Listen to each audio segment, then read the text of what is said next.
صلی اللہ علیہ وسلم کے سارے آباء و اجداد بڑے بادشاہ شریف اشرف اور موحد لوگ تھے. اللہ تعالیٰ کا احسان ہے کہ اس نے اپنے محبوب صلی اللہ علیہ وسلم کو سب سے افضل و اعلیٰ برتر و بالا مقام عطا فرمایا. حضرت شیخ علیہ السلام کے بعد جب تک اللہ نے چاہا حضرت آدم علیہ السلام کسی زمین پر رہے. روایتوں میں آتا ہے حضرت آدم علیہ السلام نے 2 خاص کام کیے. ایک تو کاشتکاری اور دوسرے کپڑے کی بنائی. انسان کو ضرورت ہے کپڑے کی. حضرت آدم علیہ السلام کو اللہ نے وہ علم دیا جس کے ذریعے دھاگا بنا کے کپڑا بنانے کا کام حضرت آدم علیہ السلام نے اپنی اولاد کو سکھایا تاکہ پردہ ہو سکن پوشی ہو. اور اسی کے ساتھ ساتھ اناج کا اگانا اس لیے کہ اللہ نے پہلے ہی حکم دے دیا تھا کہ اب جب جنت سے تم اتارے جا رہے ہو تو جنت میں تو من چاہا کھانا تم کو مل جاتا ہے. دنیا میں جاؤ گے تو تمہیں اپنے ہاتھ سے روزی کمانی پڑے گی. تو اللہ تعالیٰ کے حکم کے مطابق کھیتی باڑی وغیرہ کا کام کیا اور پھر اس کے بعد نسل انسانی آگے بڑھتی رہی, ترقی کرتی رہی. جب حضرت آدم علیہ السلام کی عمر 950 سال کی ہو گئی, ایسے وقت میں حضرت آدم علیہ السلام کی بارگاہ میں حضرت جبریل امین حاضر ہو کے عرض کرتے ہیں یا سیدی کہ میرے ساتھ حضرت ملک الموت آئے ہیں, آپ کی روح قبض کرنا چاہتے ہیں, اجازت دے کہ آپ کی روح قبض کی جائے. حضرت آدم علیہ السلام نے سلام کا جواب دے کر حضرت ملک الموت کی طرف دیکھا اور جبریل سے کہتے ہیں اے جبریل مجھ کو تو یہ پتا ہے کہ میری عمر 1000 سال کی ہے اور ابھی تو 950 سال ہوئے ہیں, 50 سال ابھی میری عمر باقی ہے. تو اس 50 سال میں میری عمر باقی ہے, 50 سال پہلے روح قبض کرنے کیسے چلے آئے؟ تو حضرت جبریل نے اس کا جواب دیتے ہوئے ارشاد فرمایا کہ یقیناً آپ کی عمر 1000 سال کی ہے اور ابھی اس کو 50 سال باقی ہے, لیکن اللہ نے ہمیں بھیجا ہے. اللہ کی بارگاہ میں حضرت آدم نے عرض کی تو اللہ تعالیٰ نے یہ حکم فرمایا کہ اے آدم تمہارے ذہن سے بات نکل گئی, ظہور ہو گیا, تمہاری توجہ اس طرف نہ رہی جو عالم ارواح میں اس واقعہ ہوا تھا. اے آدم یاد کرو عالم ارواح میں کیا ہوا تھا. حضرت آدم علیہ السلام کو اللہ نے اب یاد کرایا تو عالم ارواح کا وہ واقعہ یاد آیا کہ اللہ تعالیٰ سے جب حضرت آدم علیہ السلام نے ایک بار خواہش کی اے اللہ میں اپنی اولاد کو دیکھنا چاہتا ہوں, تو اللہ نے حضرت آدم کے داہنی پشت پر اپنا دست قدرت پھیرا اور پھر بائیں طرف دست قدرت پھیرا. تو جب داہنی طرف دست قدرت رب کریم کا پھرا اس سے جتنی صحیح فطرت روحیں اور جتنے بنی آدم ہونے والے سے سب نکلے اور وہ سب حضرت آدم کے سامنے سے گزرنے لگے. تو حضرت آدم کی نگاہ اچانک ایک بندے پر پڑی. وہ بندہ بڑا خوبصورت, بڑا حسین و جمیل نظر آیا. سب بڑی تیزی سے گزر رہے تھے, ایک کے اوپر اتفاق سے نظر پڑ گئی. حضرت آدم علیہ السلام نے ان کی طرف توجہ کر کے اللہ سے پوچھا اے اللہ یہ کون ہے؟ یہ بڑے خوبصورت بہت پیارے لگے ہیں. اللہ رب العزت نے ارشاد فرمایا عالم ارواح میں اے میرے بندے آدم یہ تمہاری اولاد میں ایک شخص ہے جس کا نام داؤد ہے, اسے بھی میں نبی بنا کر بھیجوں گا, اسے بھی کتاب اور حکمت دے کر بھیجوں گا. حضرت آدم علیہ السلام نے کہا بہت اچھے لگ رہے ہیں, بڑے پیارے لگ رہے ہیں, ان کی عمر کتنی ہے؟ اللہ رب العزت نے فرمایا ان کی عمر کل 100 سال. اللہ تعالیٰ سے حضرت آدم علیہ السلام نے کہا میرا یہ بچہ اتنا خوبصورت اور پھر یہ رسول بھی کتاب الہی بھی اس کے اوپر نازل ہوگی اور اتنی کم عمر صرف 100 سال کی. اللہ میری عمر بہت زیادہ 1000 سال کی ہے, ایسا کر میری عمر میں سے 50 سال میرے اس بیٹے کو عطا فرما دے. جیسے حضرت آدم علیہ السلام نے خواہش کی اللہ رب العزت کو قدرت والا ہے جس کو جو چاہے عطا فرما دے اور اس کا وعدہ ہے کہ میرے بندے مجھ سے مانگتے ہیں تو میں عطا کرتا ہوں, اور دیا جب کچھ طلب کرے تو وہ تو اللہ کے مقبول بندے ہیں. حضرت آدم علیہ السلام نے جب یہ کہا تو اللہ تعالیٰ نے حکم دیا, اجازت دی کہ ٹھیک ہے تمہاری عمر سے 50 سال ہم نے داؤد کو دے دیا. بات آئی گئی ہو گئی. اب کیا عالم ارواح کی بات تھی, اب عالم اسباب کا معاملہ آیا. 950 سال کی عمر میں حضرت ملک الموت آئے تو انہوں نے کہا میری تو 50 سال کی عمر باقی ہے. جب یہ سب معاملہ سامنے آیا حضرت آدم علیہ السلام نے فرمایا ٹھیک ہے نکال لے میری روح.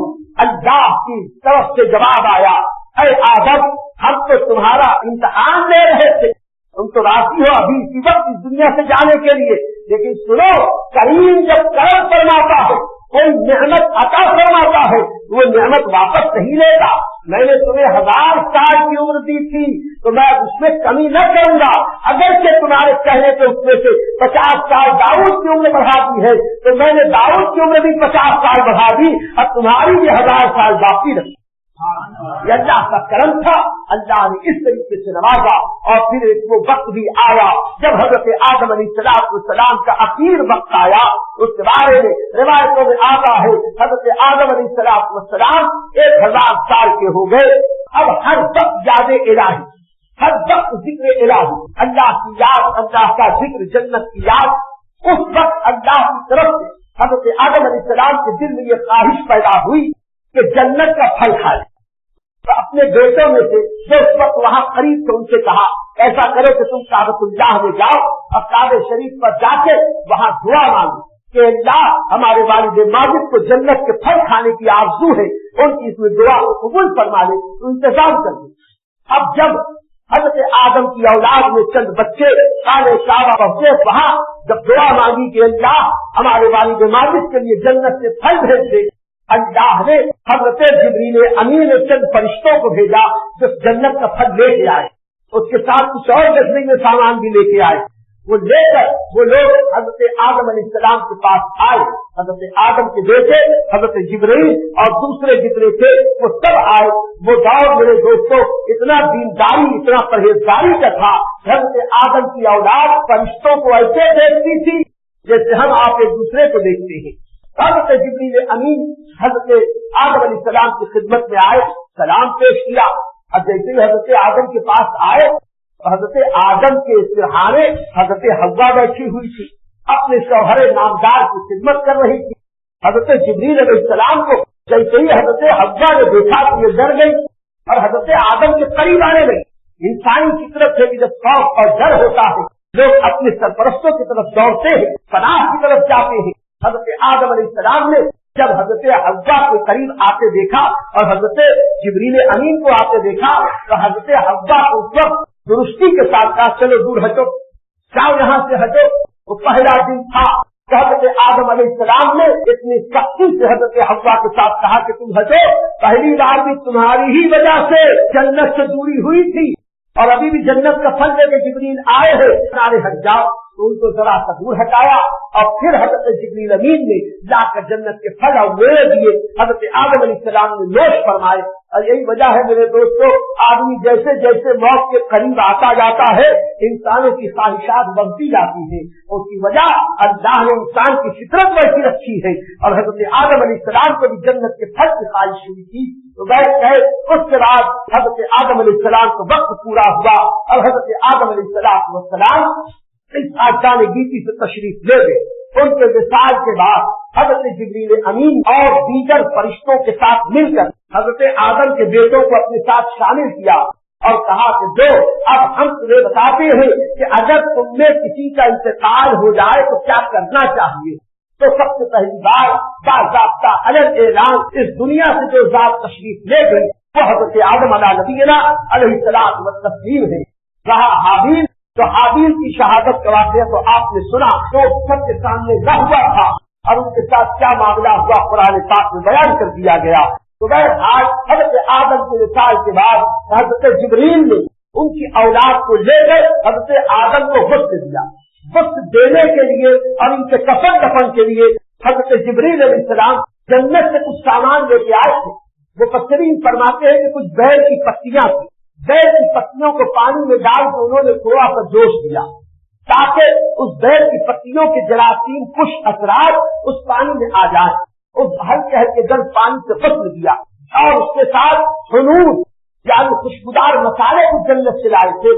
یہ خوشبودار مسالے حضرت آدم علیہ السلام کے بدن پر لگائے، پھر جنتی خلدوں میں کفن دیا اور 3 کفن دینے کے بعد حضرت آدم علیہ السلام کو لے کر انہوں نے خانہ کعبہ کے پاس آئے اور خانہ کعبہ کے سامنے ان کا جنازہ رکھ کر حضرت جبریل کی امامت میں فرشتوں نے اور حضرت آدم کی بقیہ اولاد نے نماز جنازہ ادا فرمائی۔